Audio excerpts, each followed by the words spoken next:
At this point in our development, I think Arsenal need to be looking to level up wherever possible. Now, if Arsenal go out and sign Rodrigo and Sesko or Rodrigo and Gyökeres, and it turns out that they decided to compromise a little bit on the quality of this midfield player coming in order to reallocate the funds and go and get the kind of big name attackers that we've all been craving for such a long time, then I will say, okay, cool.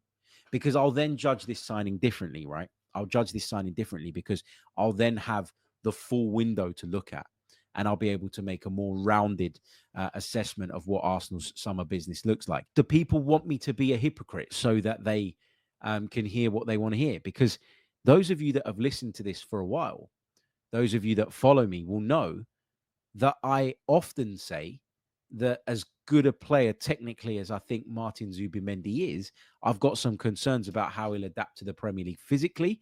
I've got some concerns about how he'll adapt to the new system, to the new style. I don't think he'll be able to go roaming in the Premier League the way that he did in Spain at times. I think there's some doubts about how long it's going to take Martin Zubimendi to kind of get up to speed and up to scratch. And we know, look at the start that we have, by the way. Look at the start that we have going into the new season.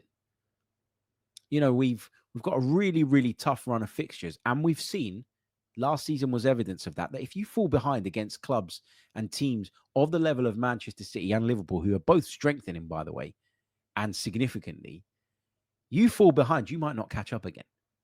So again, let's see what it looks like at the end of the window. Let's see what the squad looks like in terms of the bigger picture going into the new season. But I don't think it's controversial to think that Norgaard is a downgrade on Partey.